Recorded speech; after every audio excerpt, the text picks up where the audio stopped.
نبی صلی اللہ علیہ وسلم کے بعد نبی بنانے کے سلسلے کو بند کر دیا ہے،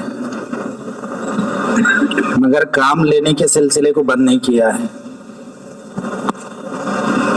اللہ تعالیٰ صرف نبی نہیں بنائیں گے، بس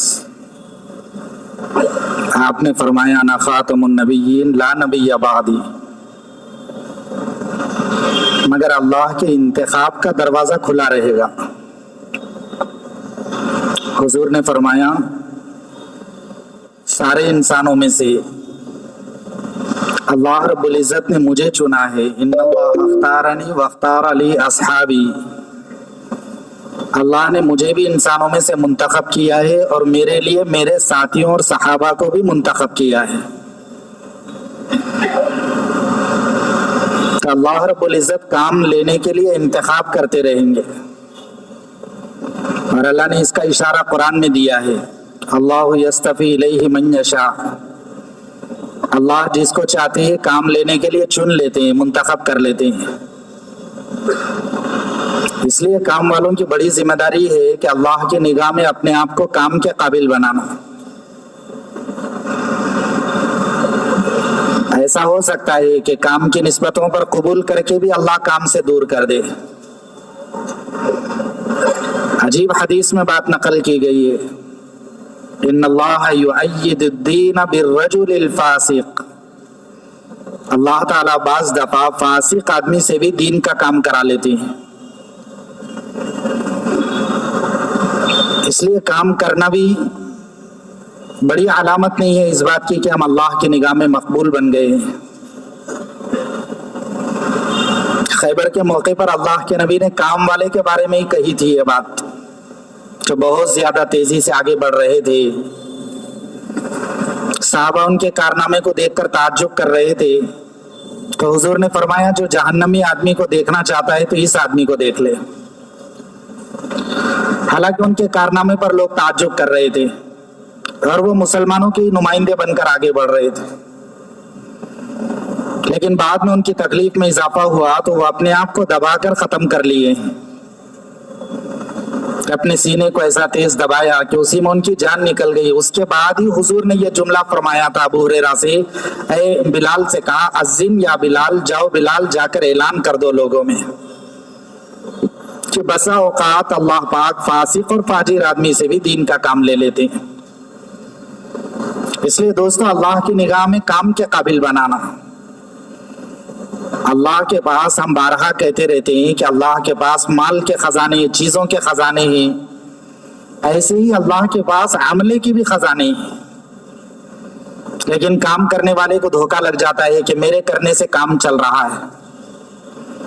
مولانا الیاس صاحب رحمۃ اللہ علیہ کہتے تھے مجھے کام والوں کے بارے میں دو خطرے ہیں، ایک خطرہ یہ ہے کہ کام نہ کر رہے ہوں اور یہ سمجھ رہے ہیں کہ کام کر رہے ہیں، دوسرا خطرہ فرمایا کہ جو کام کر رہے ہیں وہ یہ سمجھ رہے ہیں کہ ان کے کرنے سے ہو رہا ہے، حالانکہ اللہ سے ہو رہا ہے۔ جب اللہ نے اپنے نبی کی طرف کسی کام کی نسبت کو پسند نہیں کیا تو ہماری طرف کام کی نسبت کو کیسے پسند کیا جا سکتا ہے؟ اس لیے بڑی ذمہ داری ہے، بہت چوکنا رہنا پڑے گا۔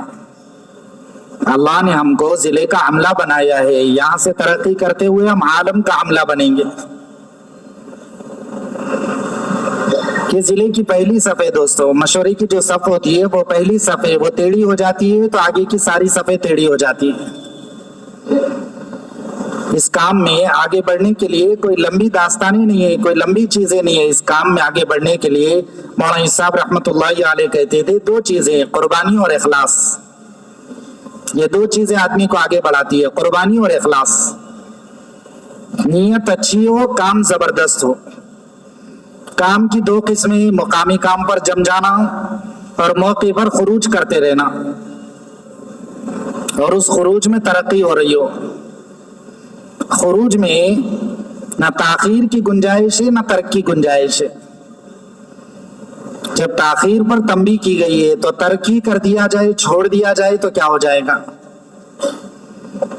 اللہ کے راستے میں نکلنے سے اصل نور معرفت ملتا ہے۔ مقام پر آ کر جو کام کیا جاتا ہے اس نور معرفت کے بقا کا کام یہ کام کرتا ہے۔ مقامی کام اس نور معرفت کو بچاتا ہے۔ حضرت جی رحمت اللہ علیہ کہتے تھے اللہ کے راستے میں نکلنے سے نور معرفت ملتا ہے. مقام پر آ کر کام کرتے رہو گے تو اس نور کو بقا نصیب ہوگا، ورنہ وہ غائب ہو جائے گا. اس لیے دوستو اپنی نگرانی بہت بڑی ذمہ داری ہے. اپنی مقدار محنت کی نگرانی کی جائے کہ روز کی محنت میں اور ماہانہ سالانہ خروج میں کتنی ترقی ہو رہی ہے. ترقی کا نہیں ہونا اسی کو تنزلی کہتے ہیں. ترقی نہیں ہوتی ہے تو زوال شروع ہو جاتا ہے، ایک اسٹیج پر آدمی نہیں ٹھہرتا ہے. اس لیے اپنی نگرانی کہ ہماری کتنی ترقی ہو رہی ہے. مولانا سعید احمد خان صاحب مکی رحمت اللہ علیہ جو جماعتیں نکلتی تھی تو ان سے یہ کہتے تھے دیکھو اپنے کام کی مقدار کو بڑھا کر آنا، ورنہ تم کو کچھ نفع نہیں ہوگا، خواہ تم سینکڑوں جماعتیں نکال لو. یہ عہد فرماتے تھے تم بہت جماعتیں نکال لو، لیکن اگر تمہاری قربانی آنے کے بعد نہیں بڑھی، تم اپنے آپ میں ترقی کر کے نہیں آئے تو پھر تم کو کچھ فائدہ نہیں ہوگا کہ قدم آگے بڑھ رہے ہوں. مولانا صاحب رحمت اللہ علیہ کہتے تھے جن کی قربانیاں بڑھتی ہے اللہ ان کی صفات بڑھاتے رہتے ہیں، اور جن کی قربانیاں گھٹتی ہے ان کی خواہشات بڑھتے رہتی ہے. عہد فرماتے تھے جن کی قربانیاں بڑھے گی ان کی صفات بڑھے گی، اور یہ تو بالکل طے ہے کہ اللہ صفات والوں سے کام لیتے ہیں، اور اللہ ان سے کام لینے کی شکل غیب سے بنا دیتے ہیں. دوستوں ان کو آگے آنے کے لیے کسی کے تعلق کی رابطے کی زیادہ ضرورت نہیں پڑتی ہے. ایسے ہی اللہ ان کو آگے لا لیں گے جیسے عمر بن عبدالعزیز رحمت اللہ علیہ کو بالکل خلاف قیاس اللہ نے قبول کر لیا. ممکن نہیں تھا ان کا بادشاہ بننا کیونکہ وہ شاہی خاندان سے نہیں تھے، اور وہاں دستور تھا باپ کے بعد بیٹا بنتا، بڑے بھائی کے بعد چھوٹا بھائی بنتا. وہ جان تو دے سکتے تھے لیکن حکومت نہیں دے سکتے تھے. عرب کی عادت ہے وہ جان دے دیتے تھے ضرورت پڑی تو، مگر حکومت نہیں دے سکتے تھے کیونکہ ایک خاندان سے حکومت نکل گئی تو پھر کتنے سالوں بعد لوٹ کر آئے گی پھر پتہ نہیں چلتا ہے، کتنے 100 سال لگ جائیں گے آنے. تو وہ حکومت نہیں چھوڑ سکتے تھے. بادشاہ کا انتقال ہو رہا ہے، بیٹا بہت کم عمر ہے، رائے مشورہ چل رہا ہے کہ کیا کرنا چاہیے. تاریخ میں نقل کیا گیا ہے بیٹے کو بڑا بتلانے کے لیے اس نے بیٹے کے بڑے بڑے جوبے سلائے تھے تاکہ وہ کپڑے اس کو بڑا بتا دے کسی طرح. تو بادشاہ نے بڑے بڑے جوبے سلائے تھے تاکہ یہ بچہ بڑا دکھے لوگوں کو. خاص قسم کے کپڑے بنائے گئے تھے بڑے چھوٹے بچے کو بڑا بتلانے کے لیے. آخر میں لوگوں نے تسلیم نہیں کیا، یہاں تک کہ زمانے کے ایک بہت بڑے عالم تھے اس زمانے کے رجا بن حیات، ان سے بادشاہ وقت نے مشورہ کیا کہ کیا کرنا چاہیے. تو انہوں نے پوچھا کہ آپ کے ذہن میں کیا رائے آ رہی ہے. رائے دینا بھی خطرہ تھا جب، تو حکمت سے یہ پوچھا کہ آپ کے ذہن میں خدا کیا ڈال رہا ہے. تو کہا کہ میرے ذہن میں آ رہا ہے کہ میں عمر بن عبدالعزیز کو بادشاہ بنا دوں. تو اس بڑے عالم نے کہا کہ اللہ نے آپ کے ذہن میں صحیح رائے ڈالی ہے. چنانچہ وہ خلیفہ بنائے گئے ہیں. علماء نے لکھا ہے کہ نظام حکومت جو حضور اکرم صلی اللہ علیہ وسلم چھوڑ کر گئے تھے اور جس پر خلفائے راشدین نے قائم دائم رکھا تھا وہ نظام تقریباً ختم ہو جا رہا تھا، اور اس وقت ایمرجنسی ضرورت تھی ایک ایسے حاکم کی جو للہیت اور تقوی طہارت میں اونچا مقام رکھتا. تو اللہ رب العزت نے انتخاب کیا. ایسی عجیب شکل بنی، لمبی تفصیل ہے اس کی، لیکن اللہ نے بادشاہ کے دل میں خیال ڈالا اور بیٹے کو لوگ قبول نہیں کر سکتے تھے تو ضرورت پڑ گئی کسی اور کو خلیفہ بنانے کی، تو عمر بن عبدالعزیز کو خلیفہ بنا دیا. عمر بن عبدالعزیز رحمت اللہ علیہ خلیفہ بنے. ان سے کام لینے کی شکل اللہ کہاں سے چلا رہے؟ ان سے کام لینے کی شکل اللہ وہاں سے چلا رہی جو وہ ماں بیٹی کا قصہ ہے کہ ماں بیٹی سے کہہ رہی ہے دودھ میں پانی ملا دے، تو بیٹی نے کہا اللہ کے دیکھتے ہوئے میں دودھ میں پانی نہیں ملا سکتی ہوں. حضرت عمر نے اس لڑکی کو جو اپنی بہو بنایا تھا حضرت عاصم سے کہا تھا کہ بیٹے تو تیار ہو جا نکاح کے لیے، میں اس دودھ پر گزارا کرنے والی لڑکی کو اپنی بہو بنانا چاہتا ہوں، اور یہ میں اس لیے کرنا چاہتا ہوں کیونکہ مجھے اس کا یقین ہے کہ اللہ اس کے پیٹ سے زمانے کا امام پیدا کرنے والے. یہاں سے اللہ نظام چلا رہے ہیں. مولانا الیاس صاحب رحمت اللہ علیہ ایسے ہی منتخب نہیں ہو گئے. بزرگوں نے کہا ہے کہ وہ ایسی ماں کے گود میں تربیت پائے تھے جس کے پیٹ میں کبھی مشکوک لقمہ بھی نہیں گیا تھا.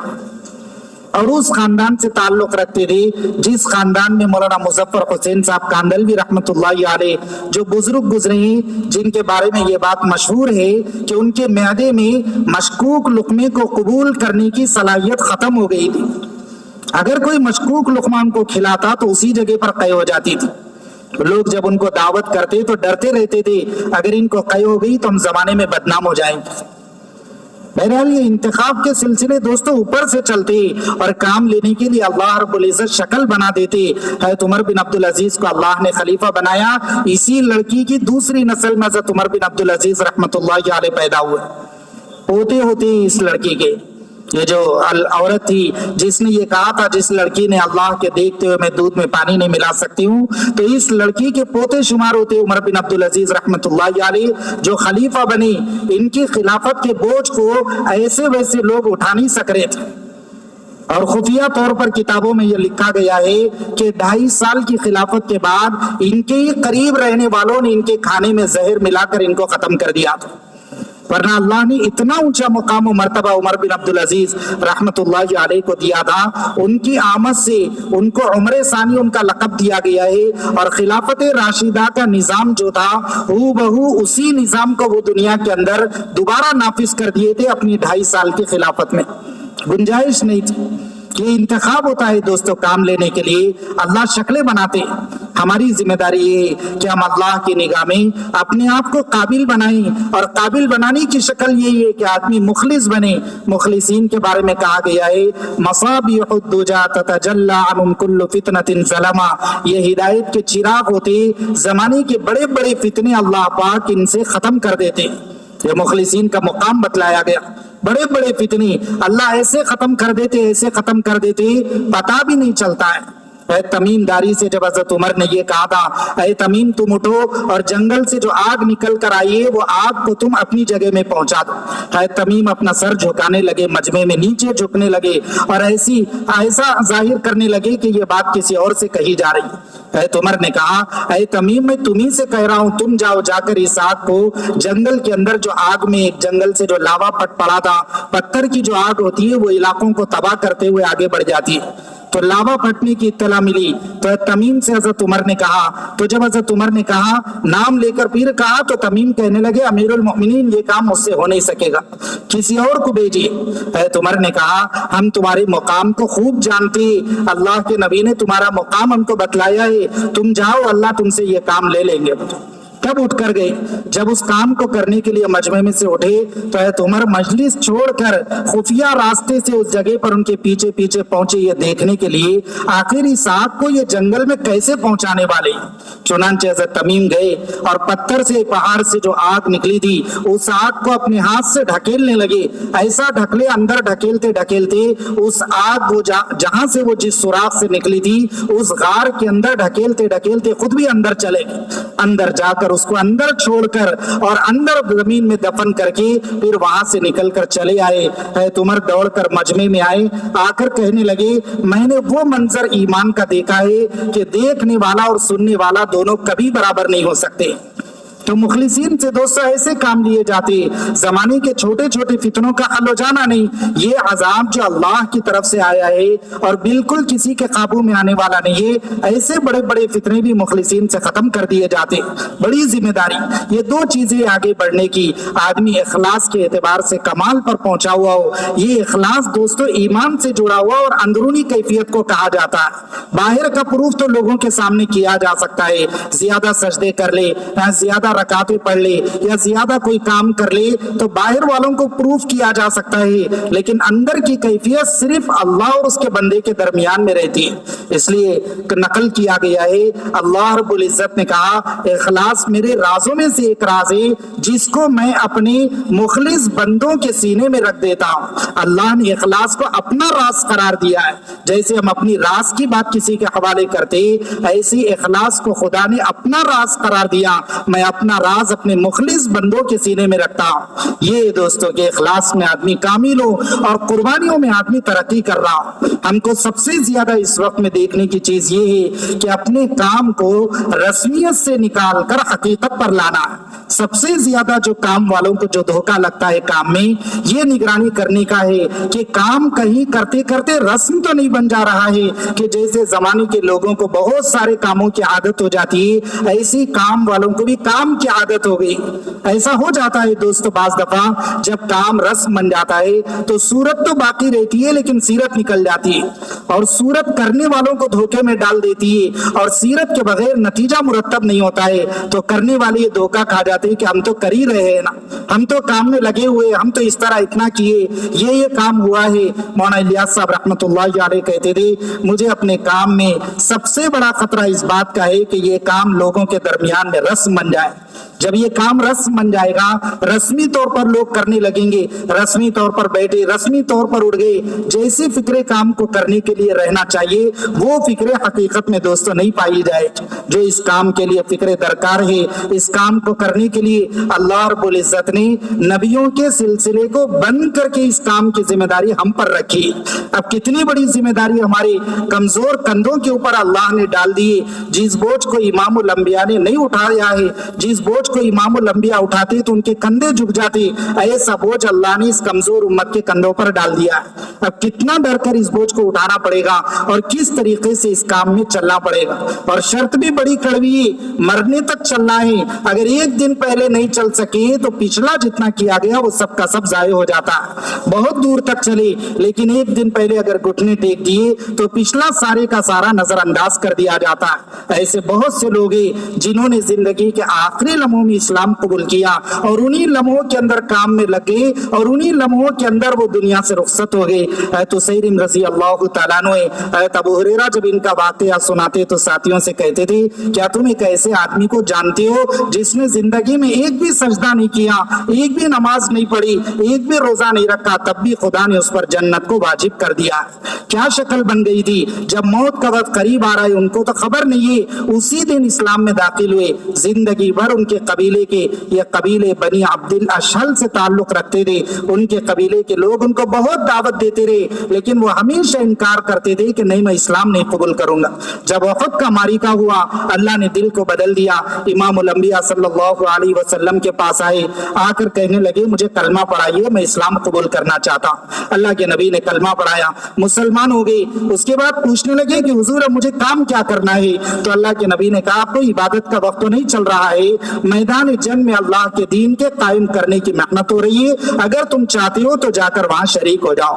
جا کر شریک ہو گئے. جب رات ہو گئی سارے شہید میدان جنگ میں پڑے ہوئے تھے تو ضابطہ اور طریقہ یہ تھا ہر قبیلے والے اپنے قبیلے کے لوگوں کو تلاش کرتے کہ ہمارے قبیلے کے کتنے لوگ شہید ہو گئے.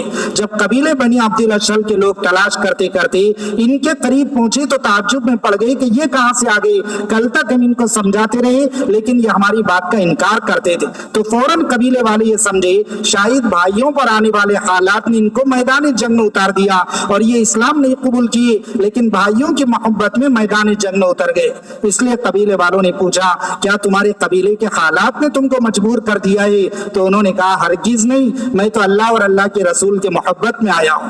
یہ جملے انہوں نے فرمائے. یہ کہہ کر انہی لمحوں کے اندر انتقال کر گئے. اللہ کے نبی کے پاس ذکر کیا گیا تو حضور نے کہا کہ اللہ نے اس پر جنت کو واجب کر دیا. یہ اتنا اونچا مقام و مرتبہ آخری وقت میں کام کیا گیا ہے. زندگی بھر آدمی کام میں رہا لیکن آخری وقت میں کام میں لگا ہوا نہیں تھا کہ دوستو سب کا سب ادھر ادھر چلا جاتا ہے. اللہ کے نبی صلی اللہ علیہ وسلم سے صحابہ نے پوچھا تھا کیا چیز ہے جس نے آپ کو بوڑھا بنا دیا ہے کہ وقت سے پہلے آپ کے بال سفید ہو رہے ہیں. تو حضور نے جو بات فرمائی عجیب و غریب بات ہے. ابھی دوسرے سال میں علماء کی جو جماعت چل رہی ہے جارڈن میں، جماعت اردن میں چل رہی ہے، اس کو نظام الدین سے ابھی کچھ 3-4 صفحے کا جو خط لکھا گیا محنتوں کا، اس کے اندر یہ بات لکھی گئی کہ حضور اکرم صلی اللہ علیہ وسلم سے پوچھا گیا تھا کہ آپ کو کس چیز نے بوڑھا بنا دیا ہے. تو حضور نے جواب میں کہا کہ اللہ نے جو کام میرے کندھوں پر ڈالا ہے اور اس کام میں جو استقامت کی شرط لگائی ہے اس استقامت کی شرط نے مجھے بوڑھا بنا دیا ہے. استقامت کی شرط نے مجھے بوڑھا بنا دیا، یہ بات کہی گئی ہے، جمنے کا حکم دیا گیا ہے۔ اس لیے دوستو نگرانی کرنا ہے۔ اللہ امتحانات لاتے جانچنے کے لیے کہ کون کام میں صحیح چل رہے، کون کام میں صحیح نہیں چل رہے۔ آدمی کام میں صحیح نہیں چلتا ہے تو پھر بازو کرنے کی شکلیں بن جاتی ہے، اور کام کرنے والے کے لیے سب سے بڑی سزا یہ ہے کہ اس کو کام سے روک دیا جائے۔ کام والے کے لیے اس سے بڑی کوئی سزا نہیں ہو سکتی ہے۔ اللہ نے کسی کی دعا سے قبول تو کر لیا ہے، اب اپنی قبولیت کو پکا بنانا ہے اخلاص اور قربانیوں کی جان توڑ محنتوں کے ذریعے سے۔ اگر یہ شکل نہیں بنی تو چلتے چلتے راستوں میں لوگ رک جاتے۔ مولانا سعید احمد خان صاحب مکی رحمت اللہ علیہ فرماتے تھے، لوگ سمل کے لوگوں چلنا ہم نے بڑے بڑوں کے قدم اکھڑتے ہوئے اس کام میں دیکھے۔ فرماتے تھے کہ ہم نے بڑے بڑوں کے قدم اکھڑتے ہوئے دیکھے، اس کام میں تم بہت سنبھل کر چلنا۔ پارے 3 کے اندر عجیب و غریب جو واقعہ نقل کیا گیا ہے آخری صفحے پر کہ جالوت کے مقابلے میں طالوت کو مسلمانوں کا امیر بنایا گیا، دونوں کا آپس میں مقابلہ ہو رہا تھا۔ داؤد علیہ السلام کا واقعہ ہے، جب یہ مسلمانوں کی جماعت راستے میں آگے بڑھی تو آگے بڑھنے کے بعد اللہ نے ان کے لیے ایک امتحان لایا۔ امتحان کیا تھا؟ تو اللہ نے کہا کہ راستے میں ایک نہر آئے گی، اگر اس نہر سے کوئی پانی پی لیں گے تو وہ پھر اس امیر کے ساتھ آگے چل نہیں سکیں گے، اور جو نہیں پیئیں گے وہ سلامتی کے ساتھ آگے میدان جنگ میں اتر سکیں گے۔ اللہ نے یہ شرط خود لگائی۔ آخر یہ شرط کیوں لگائی؟ ایسا بھی ہو سکتا تھا جن کو روکنا ہے خدا پہلے ہی روک دیتے، ان کو قبول ہی نہ کرتے، لیکن ایسا نہیں کیا۔ قبول کرنے کے بعد، کام میں چلانے کے بعد، آگے بڑھ جانے کے بعد راستے میں اللہ نے امتحان لایا۔ آگے بتایا کہ ایک نہر آ رہی ہے، تمہارے لشکر میں سے جو بھی اس نہر کا پانی پی لیں گے وہ کام سے محروم کر دیے جائیں گے، اور جو اپنی پیاس پر کنٹرول کر کے آگے بڑھ جائیں گے ان کو کام کے لیے میدان جنگ میں اتارا جائے گا۔ اللہ نے یہ کڑوی شرط لگائی، چنانچہ لوگ آگے بڑھے تو جیسی شرط لگائی گئی تھی لوگ اس شرط پر ٹک نہیں سکے۔ اکثر لوگوں نے جی بھر کر پیاس کی شدت میں پانی پی لیا تو وہیں سے ان لوگوں کا رشتہ الگ کر دیا گیا۔ جنہوں نے پانی پیا تو امیر نے کہہ دیا کہ تم الگ ہو جاؤ، اب تم ہمارے ساتھ چلنے کے لائق نہیں رہے، اور جو تھوڑے لوگ پیاس کی شدت پر کنٹرول کر رہے تھے ان کو لے کر طالوت آگے بڑھ گئے۔ مفسرین نے اس حکمت کے اندر نیچے نقل کیا ہے، اللہ نے ان کو کام پر قبول تو کیا تھا لیکن جب یہ کام پر کھڑے نہیں اترے تو اللہ نے ان کو درمیان میں اس لیے روکا۔ اللہ چاہتے تو ان کو میدان جنگ میں بھی اتار سکتے تھے لیکن اللہ نے ان کو اس لیے نہیں اتارا۔ اگر یہ میدان جنگ چھوڑ کر بھاگتے تو مخلصین کے قدم اکھڑنے یا ان کی ہمتوں کے کم ہونے کا یہ سبب بن سکتے تھے، اس لیے اللہ نے پہلے امتحان لایا اور پہلے امتحان لا کر ان کے قدم اکھاڑ دیے۔ قرآن میں ایسے عجیب واقعات بہت نقل کیے دوستو۔ مشہور واقعے میں ہم خوب جانتے ہیں، مشہور واقعہ ہے موسیٰ علیہ السلام کوہ طور پر جب تورات کی تختیاں لینے کے لیے گئے اور اپنے بھائی ہارون کو ذمہ دار بنایا، لیکن سامری نے ایک بچڑا بنایا، بت بنا کر بت کی عبادت کے اندر لگ گیا۔ وقت گزرتے گزرتے گزرتے ایک واقعہ پیش آیا کہ ان کی قوم کے لوگوں نے کہا ہم کیسے مانے کہ یہ تختیاں اللہ نے دی، ہم یقین نہیں کرتے جب تک کہ ہم کو پتہ نہ چل جائے۔ حضرت موسیٰ نے جب اللہ سے کہا تو اللہ نے کہا تمہاری قوم کے 70 سرداروں کو لے کر کوہ طور پر آنا، ہم ان کو بتائیں گے کہ یہ کتاب ہم نے دی۔ چنانچہ 70 سرداروں کا انتخاب کیا، کوہ طور پر لے کر گئے۔ اللہ نے فضاؤں کے اندر آواز آئی، اللہ فرمائے کہ یہ میں نے کتاب دی اور یہ میری کتاب ہے۔ اللہ نے ان لوگوں کو یقین دلانے کے لیے براہ راست ان سے کلام کیا، لیکن جب ان کے کان میں خدا کی آواز پڑی تو وہ جواب میں کہنے لگے ہمیں کیسا پتا چلے کہ یہ آواز خدا کی ہے، ہو سکتا ہے کہ یہ کوئی اور ہو، جب تک ہم دیکھ نہیں لیں گے اس وقت تک یقین نہیں کریں گے۔ چونکہ نگاہ میں دنیا کی نگاہ سے علماء سے مسئلہ پوچھے کہ دنیا کی نگاہ میں اللہ نے کسی کو خدا کو دیکھنے کی صلاحیت نہیں دی، کسی نے نہیں دیکھا ہے زمین پر، کسی نے نہیں دیکھا ہے، دیدار الہی آخرت میں ہونے والا ہے۔ جیسی انہوں نے یہ شرط رکھی تو یہ شرط چونکہ ناممکن تھی اس لیے ان کو ایک چیخ نے آ کر پکڑ لیا، 70 کے 70 لوگ وہیں پر گر کر مر گئے۔ آپ اندازہ لگائے ظاہری سبب جو بھی بنا، تفسیر میں یہ جزیہ معرف القرآن میں لکھا ہوا ہے کہ اللہ نے ان کو کیوں ختم کیا، کیا ان کی یہ شرط ہی کی وجہ سے ختم کیا؟ تو ان کے ختم کرنے کی وجوہات میں نقل کیا گیا، جب سامری نے بچڑا بنا کر لوگوں کو بت کی دعوت دے رہا تھا تو اس وقت کے اندر انہوں نے اس بچڑے کی پوجا تو نہیں کی تھی، عبادت تو نہیں کی تھی، لیکن یہ لوگ ان لوگوں کو عبادت کرنے سے روکتے نہیں تھے۔ اس جرم کی وجہ سے اللہ نے ان کی پکڑ کر لی، اس جرم کی وجہ سے ان کے کندھوں پر جو ذمہ داری خدا نے روکنے کی ڈالی تھی